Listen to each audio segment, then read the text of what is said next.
Nós não pedimos nada para o seu filho, minha irmã disse, empurrando para ele uma cesta de pães, enquanto os filhos dela devoravam bifes de US$ 100 e sobremesas.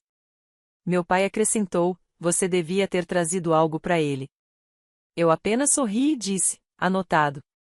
Quando o garçom voltou, me levantei e anunciei. Passei boa parte da minha vida adulta limpando as bagunças da minha irmã financeiras, emocionais, até cuidando dos filhos dela quando ela saía em suas viagens de emergência ou de última hora. Fiz tudo isso sem muito agradecimento, sempre ouvindo a mesma frase dos nossos pais, ela está passando por um momento difícil. Como se eu não estivesse. A vida da Gil sempre foi um caos dramático, mas de alguma forma ela sempre cai de pé, porque alguém está lá para ampará-la, normalmente eu, ou nossos pais. Eles agem como se ela fosse uma criatura frágil, indefesa, incapaz de ser responsabilizada por qualquer coisa. Enquanto isso, eu sou a confiável, a estável, a que nunca tem descanso. Então, quando me ofereci para pagar o jantar de comemoração dos 40 anos de casamento dos nossos pais, uma noite que eu realmente esperava que fosse tranquila, foi algo importante para mim. Reservei o melhor restaurante de carnes da cidade, organizei uma sala privada e preparei uma surpresa, uma foto do casamento deles, restaurada e emoldurada. Não era sobre me exibir. Eu só queria uma noite em que todos se sentassem juntos, compartilhassem uma refeição e agissem como uma família. Em vez disso, eu entrei num campo de indiferença. Chegamos 5 minutos antes. Meu filho Mason segurava minha mão, animado do seu jeito tímido e quieto. Ele perguntava o tempo todo se podia pedir sobremesa. Eu disse que podia escolher o que quisesse. Lá dentro, Gil e a família já estavam sentados. Doug segurava um drink, e os meninos jogavam alto em seus tablets. Gil nem se levantou, apenas virou o rosto e disse, oi. Minha mãe me deu um abraço distraído. Meu pai continuou sentado, mal reconhecendo minha presença. Ninguém perguntou como Mason estava. Ninguém sequer olhou para o pacote que eu carregava com o presente deles. Sentamos. Ajudei Mason a colocar o guardanapo no colo e começamos a olhar o cardápio juntos. Ele apontou para os filés de frango empanado e sorriu. Eu ia chamar o garçom quando Gil se inclinou, puxou a cesta de pães para o lado do Mason e disse: Nós não pedimos nada pro seu filho. Ela disse aquilo como se fosse a coisa mais normal do mundo. Eu pisquei, achando que talvez tivesse entendido errado, mas então meu pai completou, como se fosse óbvio. Você devia ter trazido algo para ele, se sabia que ele ia sentir fome. Foi naquele momento. Não só pelas palavras, mas pelo tom casual. Pelo jeito que o rostinho do Mason caiu, só um pouquinho. Pelo silêncio da minha mãe, que nem levantou os olhos do copo d'água. O sorrisinho convencido da Gil, como se tivesse marcado algum ponto, me fez perceber algo que provavelmente eu deveria ter aceitado há anos: eles não iam mudar, mas eu podia. Fiz um sinal para o garçom se aproximar.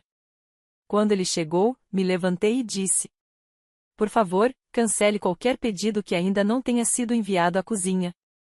E coloque tudo que já estiver a caminho na conta do meu pai. Afinal, é o aniversário de casamento dele. Deu para ouvir uma agulha cair. Então olhei de novo para o garçom e acrescentei: e pro meu filho, o filé ribeye ao ponto, com mac and cheese trufado e uma coca. E por favor, seja rápido. Doug tossiu, engasgando com a própria bebida. Gil ficou me encarando, sem acreditar no que tinha ouvido. Minha mãe abriu a boca, mas logo fechou. O tio Gary soltou uma risada baixa, única, arrastada. A tia Denise nem tentou disfarçar o sorriso. O garçom apenas assentiu e se afastou. Sentei-me de novo como se nada tivesse acontecido e entreguei um palitinho de pão ao Mason. Ele o pegou em silêncio, mas eu vi ele sabia que eu tinha defendido ele. O jantar continuou, mas o clima mudou completamente. Os filhos da Gil começaram a reclamar da demora dos pedidos. Doug cochichava no ouvido dela. Meus pais trocavam olhares, como se tentassem decidir se deviam dizer alguma coisa. Eu já não me importava mais. Quando a conta chegou, meu pai olhou para ela como se fosse uma ofensa. Não disse obrigado. Nem sequer me olhou. Ao nos levantarmos para ir embora, entreguei a foto emoldurada do casamento ao garçom e pedi: Coloque na mesa quando a gente sair. Peguei a mão do Mason. Enquanto saíamos, esbarrei sem querer no carrinho de sobremesas. Um prato caiu e se quebrou. Eu não pedi desculpas. Naquela noite, meu celular não parou. Chamadas, mensagens, áudios todos furiosos. Gil perguntando qual era o meu problema. Meu pai exigindo que eu reembolsasse. Minha mãe dizendo que eu os havia envergonhado. Ignorei tudo até o dia seguinte, quando disseram que viriam até minha casa. Eles não faziam ideia do que os esperava. Nem mandaram mensagem antes, simplesmente entraram na minha garagem como se fosse deles e subiram os degraus. Meus pais e a Gil. Doug, claro, estava estranhamente ausente. Provavelmente o mais sensato que ele já fez. Ele sempre sumia quando as conversas ficavam sérias. Mason os viu pela janela antes de mim. Não disse nada, apenas me olhou com aquela mesma expressão cansada que eu tinha começado a reconhecer em mim mesma. Não entrei em pânico.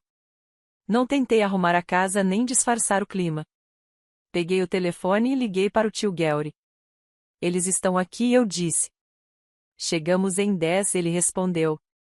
Sem perguntas, sem drama como sempre. Abri a porta antes que eles tocassem a campainha. Minha mãe entrou primeiro, como se fosse dona do lugar. Gil veio logo atrás, braços cruzados, queixo travado. Meu pai foi o último, segurando um envelope pardo como se fosse algum contrato que ele estava prestes a me entregar. Ninguém disse um oi. Ninguém olhou para o Mason, que estava sentado no sofá fingindo jogar no Switch, mas ouvindo cada palavra. Assim que todos entraram, Gil abriu a boca. Você envergonhou a família inteira ontem à noite. Ela disse aquilo como se fosse um fato, como se eu tivesse profanado algum ritual sagrado por me recusar a deixar meu filho ser tratado como um cachorro de rua pedindo migalhas à mesa. Eu não respondi. Minha mãe entrou na conversa. Você fez um escândalo. Desrespeitou seu pai. Nunca fomos tão humilhados em público. Quase ri. Essas eram as mesmas pessoas que já tinham brigado aos gritos em um Chili's por causa de um cupom esquecido. Mas claro, eu era a vergonha da família. Meu pai colocou um envelope em cima do balcão e deu um tapinha nele. Essa é a fatura da sala privada do restaurante. $1.000. Já que você desistiu da sua responsabilidade, esperamos que pague a sua parte. A audácia era inacreditável. Eu nem toquei no envelope. Só disse: esperem aqui. E saí da sala. 2 minutos depois, a porta lateral se abriu. Tio Gary e tia Denise entraram. Nem se deram ao trabalho de cumprimentar. Já sabiam do que se tratava. O sorriso da minha mãe sumiu no mesmo instante em que os viu. Gil murmurou algo entre os dentes. Meu pai fez uma cara como se tivesse engolido algo azedo. Voltei para a cozinha e fiquei de frente para eles. Decidi que terminei de sustentar a Gil, eu disse. Sem rodeios, sem desculpas. Só a verdade. Ela não é minha filha. Eu não sou a rede de segurança dela. Tenho pago metade do aluguel dela há quase 1 ano. Isso acaba hoje. Se ela e o Doug quiserem continuar no apartamento, ele que arque com a parte dele ou ela se muda. Gil começou a levantar a voz, mas eu nem olhei para ela. Minha mãe se virou para o tio Gary, tentando puxá-lo pro lado dela. Isso é assunto de família, você não devia se meter. Antes que ele respondesse, Denise interveio. Não gritou. Nem levantou a voz. Com calma, começou a listar tudo o que eu tinha feito pela Gil ao longo dos anos: o dinheiro, o cuidado com as crianças, o apoio emocional, e então fez uma pergunta simples. Quando foi a última vez que algum de vocês ajudou a Linda? Ninguém respondeu. Peguei o envelope, abri e olhei a fatura, $1.000 cravados. Aqui está o que eu vou fazer, eu disse. Vou te dar 500. Não por obrigação, mas por pura ironia, só para dormir tranquila sabendo que você não recebeu o valor inteiro. A mão do meu pai bateu com força no balcão. O rosto da minha mãe se contorceu entre raiva e tristeza. Gil parecia prestes a me atacar. Saiam, eu disse. Eles não se mexeram. Então fui até a porta, abri e fiquei ali parada, em silêncio. Tio Gary se levantou também e isso bastou. Eles saíram resmungando, batendo a porta com força atrás deles. Não disse uma palavra. Apenas tranquei a porta atrás deles e fiquei ali por um tempo. Não era alívio. Não era alegria. Era só silêncio. Um corte limpo. Achei que aquilo seria o fim. Mas os jogos estavam só começando. Primeiro vieram as ligações da minha mãe, depois da Gil, e então do meu pai. Mensagens de voz, textos, longos desabafos no Facebook. Todos variando entre culpa, manipulação e insultos diretos. Ignorei tudo. Por 2 dias, não houve nada da minha parte. Não respondi. Não expliquei. Não pedi desculpas. Foi aí que começou outro tipo de vingança. Gil postou um texto vago no Facebook, falando sobre certos membros da família que achavam que eram melhores do que os outros. Disse que era grata por ter sido criada por pais de verdade, que ensinaram o amor, não o orgulho. Choveram curtidas. Comentários de apoio. Algumas pessoas me mandaram mensagens privadas perguntando o que tinha acontecido. Não respondi nenhuma. Então começaram as ligações para a escola do Mason. Uma semana depois, recebi uma chamada da secretaria. Alguém havia feito uma denúncia anônima sobre o bem-estar emocional dele. Anônima, claro. Eu sabia exatamente quem tinha sido. Eles eram capazes de tudo. A conselheira escolar conversou com o Mason. Disse que ele parecia bem inteligente, tranquilo, respeitoso, sem nenhum sinal de problema. Expliquei que havia conflitos familiares, e ela apenas assentiu, como quem já tinha ouvido aquilo antes. Depois veio a mensagem em grupo. Minha mãe criou um novo grupo com tios, tias e primos. Escreveu que estava profundamente magoada porque uma de suas filhas havia cortado contato com a família sem motivo algum. Ela não me mencionou pelo nome e não precisava. O tio Gary respondeu com uma única frase. Sabemos exatamente o que está acontecendo. 10 minutos depois, Gil saiu do grupo. E então, do nada, Doug me ligou. Nem o número dele eu tinha salvo. Deixei ir para a caixa postal. Na mensagem, ele disse que não concordava com a forma como todos estavam lidando com a situação, mas queria manter a neutralidade e esperava que isso não significasse que as crianças deixariam de se ver. Como se o problema fosse o Mason. Não respondi. Bloqueei o número. 10 dias depois do jantar, meu pai apareceu no meu trabalho. Entrou no saguão como se estivesse apenas passando por ali, fazendo recados. Disse à recepcionista que precisava entregar algo. Quando fui até ele, me estendeu uma foto impressa. Era do jantar. Alguém havia tirado uma foto espontânea, eu de pé, Mason me olhando, e todos os outros ao fundo chocados, congelados. Meu pai havia circulado ele mesmo com uma caneta vermelha e escrito: "Foi esse aqui que você envergonhou." Não peguei a foto. Disse apenas: "Vá embora." Ele não respondeu. Só virou as costas e saiu. Naquela noite, sentei na beira da cama e finalmente deixei tudo me atingir. Não era tristeza, era incredulidade. A constatação de que essas eram as pessoas que eu chamava de família. E que essa era a reação delas por eu ter defendido meu filho. Eu poderia ter acabado com tudo ali mesmo, exposto cada detalhe. Mas eu não queria uma guerra. Ainda não. Em vez disso, fiz uma última tentativa. Uma carta escrita à mão. Simples. Enviei uma para a casa dos meus pais e outra para Gil.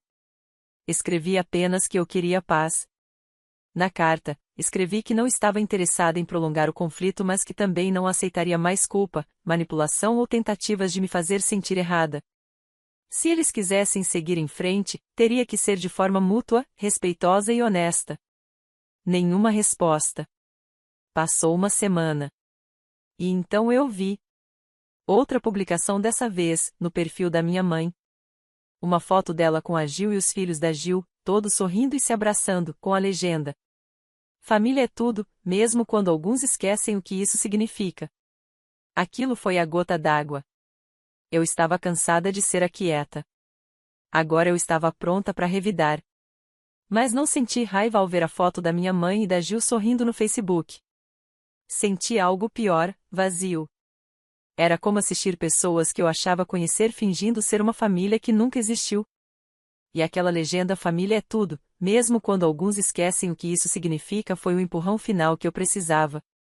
Eu não ia responder com emoção. Sem desabafos, sem drama. Eu deixaria a verdade fazer o trabalho por mim. Então comecei a reunir provas. Enviei um e-mail ao meu senhorio pedindo toda a documentação dos pagamentos de aluguel que eu havia feito referentes ao apartamento da Gil.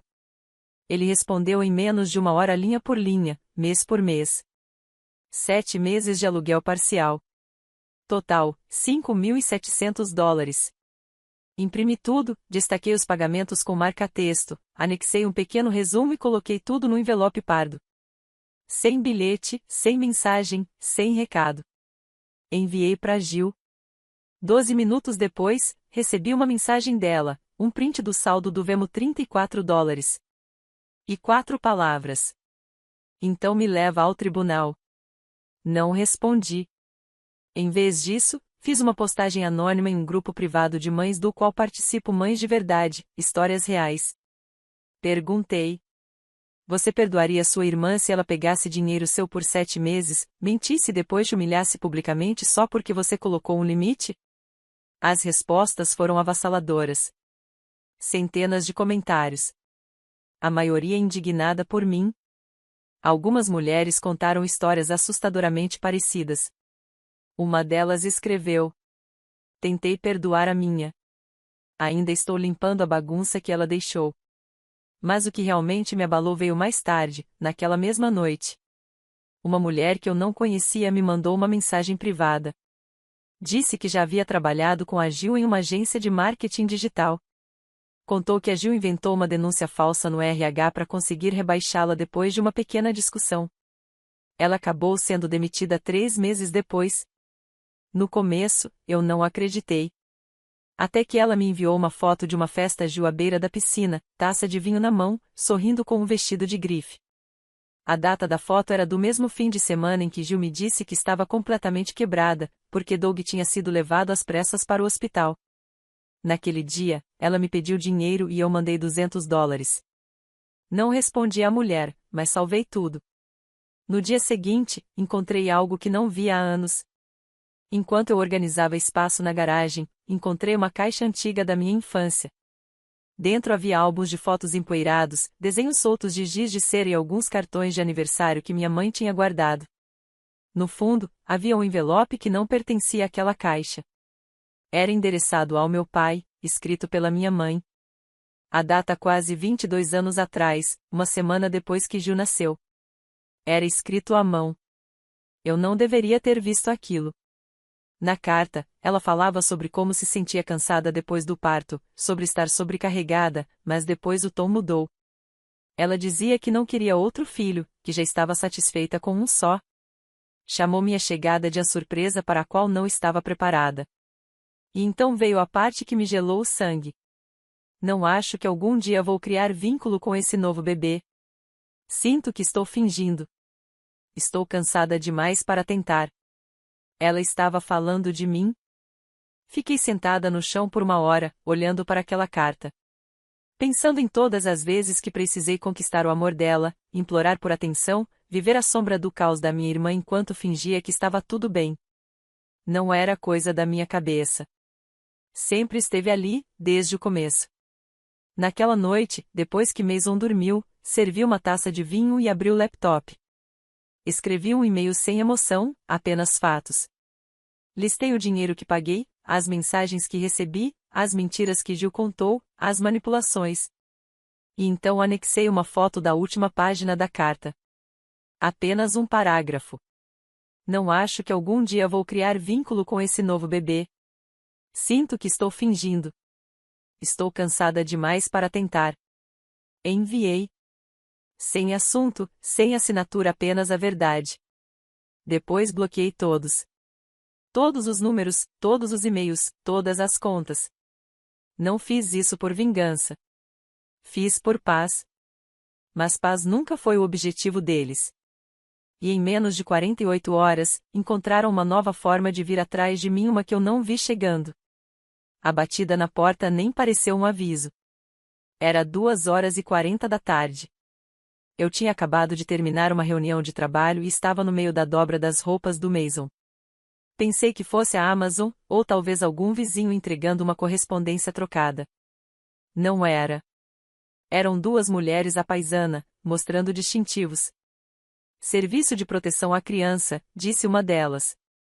Fiquei parada por um segundo, achando que tinham o endereço errado, mas não, perguntaram por mim, pelo meu nome. Alguém havia feito uma denúncia. Anônima, claro. Diziam que eu deixava Mason sozinho por longos períodos, que ele parecia retraído e possivelmente negligenciado. Não consigo descrever a sensação como o gelo escorrendo pela espinha enquanto o coração tenta arrebentar o peito para sair. Mas eu não entrei em pânico. Deixei que elas entrassem. Eram profissionais, cuidadosas, nada acusatórias. Olharam em volta, checaram a geladeira, procuraram sinais de negligência. Fizeram perguntas, até falaram com a escola do Mason naquele mesmo dia. O relatório simplesmente não batia com a realidade. O quarto do Mason estava limpo, cheio de livros e brinquedos. As professoras disseram que ele era educado, se saía muito bem nas aulas, até ajudava outras crianças quando elas tinham dificuldade. A geladeira estava cheia. A rotina dele era organizada. Mesmo assim, um relatório desses não desaparece. Fica no sistema. A escola dele agora tinha um registro. A diretora, embora compreensiva, precisou adicionar uma anotação oficial. Apenas para você saber, ela me disse. Mesmo denúncias infundadas podem gerar escalonamentos automáticos se houver uma segunda ligação. Foi aí que eu entendi. Aquilo não era mais um pedido de atenção. Não era mais drama familiar. Era guerra. Fui para casa e fiquei sentada em silêncio por mais de 1 hora. Apenas olhando para o carpete, pensando. Depois liguei para o tio Gary. Contei tudo à visita, as perguntas, a forma como a assistente social pediu desculpas na saída porque sabia que era perda de tempo. Ele não reagiu como eu esperava. Não ficou bravo. Apenas disse. Esse foi o tiro de aviso. Você precisa agir. Então, eu agi. Peguei todos os recibos, os comprovantes de aluguel, os prints do Vemo, as fotos da festa em que Gil aparecia deitada à beira da piscina, taça de vinho na mão, no mesmo fim de semana em que disse que Doug estava no hospital e me implorou por dinheiro. Imprimi tudo. Organizei em pastas. Até encontrei mensagens antigas em que ela me agradecia por a salvá-la de novo. E então, enquanto remexia uma caixa de documentos, encontrei algo que tinha esquecido completamente: um cartão de aniversário de 2 anos do Mason, escrito à mão por Gil. Dizia: obrigada por sempre ser estável. Eu desmoronaria sem você. Literalmente. Coloquei aquilo na pasta também. Depois veio a notificação extrajudicial. Minha advogada foi rápida. Já tinha lidado com casos assim, famílias que usavam denúncias falsas para tentar recuperar controle. Enviamos uma para Gil, uma para minha mãe e outra para meu pai. Cada carta detalhava o assédio, as difamações online, a denúncia falsa ao conselho tutelar e as dívidas não pagas. Ficava claro, mais um passo nessa direção, e abriríamos um processo criminal. E então aconteceu o inesperado. Doug me mandou uma mensagem. Nem percebi que não o tinha bloqueado. Ele enviou apenas uma coisa, um print de uma transferência bancária. R$ 2.850, exatamente metade do valor que paguei do aluguel deles. Nenhuma nota, nenhuma desculpa, apenas a transação. Alguns minutos depois, chegou outra mensagem. Mandei ela parar. Me mudei. Faça o que precisar. Fiquei olhando para aquilo por um longo tempo. Doug era fraco, mas aquilo era ele abandonando o navio. 2 dias depois, Denise me ligou. Disse que encontrou minha mãe no supermercado. Contou que ela parecia exausta, como se não dormisse há dias. Disse que ela murmurava sozinha no corredor de confeitaria sobre como eu tinha destruído a família. Mas Denise não deixou barato. Ela respondeu. A Linda não destruiu nada. Ela só finalmente parou de jogar o seu jogo. Mais mensagens começaram a chegar. Uma prima com quem eu não falava há 4 anos me mandou uma. Disse que Gil havia pegado emprestado R$ 600 dela há 6 meses, prometendo devolver em uma semana e depois simplesmente a bloqueou. Ela viu meu nome nos comentários do Facebook e juntou as peças. Outra tia contou que uma vez dirigiu 2 horas para buscar Gil depois de uma briga com Doug e nunca recebeu nenhum obrigado. Quanto mais eu me afastava, mais histórias apareciam. E ficou claro, eu não era a única que eles haviam drenado. Eu só fui a última a dizer chega. Mas não tinha acabado. Achei que estava finalmente livre até que, 2 semanas depois, chegou uma carta. Não era de Gil. Não era dos meus pais. Era do advogado deles. E dentro, uma única frase que fez meu estômago revirar. Estamos entrando com um pedido de direito de visitação para Mason. Eles iam tornar isso legal. Eles estavam indo atrás do meu filho. O envelope não era grosso, mas pesava. Mais do que qualquer mensagem, insulto ou manipulação que eu já tivesse recebido. Dentro havia uma carta formal do advogado dos meus pais. Eles estavam entrando com uma ação para direito de visita dos avós. Diziam que eu estava negando acesso a Mason por vingança, que eu estava prejudicando o desenvolvimento emocional dele, que havia cortado laços familiares sem motivo aparente. Tiveram a audácia de dizer que era do melhor interesse de Mason vê-los. Foi aí que deixei de me sentir magoada e comecei a me sentir perigosa. Liguei para minha advogada imediatamente. Ela leu a carta, fez uma pausa e disse com calma: eles não têm um caso. A lei do Arizona é clara. Eles não têm base legal. Mas depois acrescentou: isso não é jurídico. É pessoal. Eles estão usando o tribunal para te assustar. Para te desgastar. E foi ali que tudo fez sentido. Isso nunca foi sobre o Mason. Eles não se importavam com o bem-estar dele. No jantar, o ignoraram completamente, disseram que eu devia ter levado comida para ele, entregaram-lhe uma cesta de pães enquanto os filhos deles comiam bifes de R$ 800.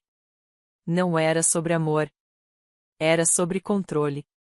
Sobre me lembrar que, por mais que eu me afastasse, eles sempre encontrariam um jeito de invadir minha paz. Naquele fim de semana, eu organizei tudo. Primeiro, respondi formalmente através da minha advogada. Não apenas recusamos o pedido, anexamos provas, prints, mensagens, fotos, recibos, o relatório do Conselho Tutelar encerrado sem constatações, tudo. Depois, contactei a escola do Mason novamente. Adicionei documentação oficial, uma lista de pessoas restritas. Meus pais e Gil foram banidos de qualquer acesso escolar. Nada de buscar, visitar ou se voluntariar. Em seguida, troquei as fechaduras. E fui além. Atualizei meu testamento. Denise e tio Gary passaram a ser os únicos responsáveis legais por Mason caso algo aconteça comigo. Dei a eles acesso a todos os documentos jurídicos, contas bancárias, tudo. E por fim, fiz uma última ligação para uma amiga que trabalha com moderação de redes sociais. Perguntei se era possível rastrear o IP da denúncia anônima enviada ao Conselho Tutelar. Ela não pôde confirmar muita coisa. Mas o que disse foi suficiente. Digamos apenas que veio de um bairro bem familiar. Gil. Eles tentaram me destruir com o Conselho Tutelar. Não deu certo. Agora estavam tentando usar os tribunais. Mas dessa vez, não era um jogo que eu iria perder. Na noite antes do processo ser oficialmente rejeitado pelo tribunal, eu escrevi uma última mensagem. Não por e-mail. Impressa. Enviei 2 cópias pelo correio, uma para meus pais, outra para Gil. E nela estava escrito: esta é a última vez que vocês ouvirão falar de mim. Eu lhes dei décadas de chances. Eu ajudei, protegi, fiquei em silêncio. Fiz o papel que vocês esperavam. E vocês me retribuíram com traição, mentiras e agora ameaças legais contra o meu filho. Vocês não são mais a minha família. Se tentarem me contatar ou contatar o Mason novamente, entrarei com uma ordem de restrição. Se aparecerem na minha porta, chamarei a polícia. E se tentarem se envolver novamente na minha vida, tornarei cada detalhe público. Acabou. Para sempre. Depois disso, bloqueei todos os números, apaguei os e-mails, removi contatos em comum. E os apaguei da minha vida. Não por raiva. por sobrevivência. Achei que me sentiria vazia, que iria sofrer. Mas não. No fim de semana seguinte, levei Mason para acampar. Só nós dois. Sem telefone, sem barulho. Apenas as árvores, o céu e o silêncio.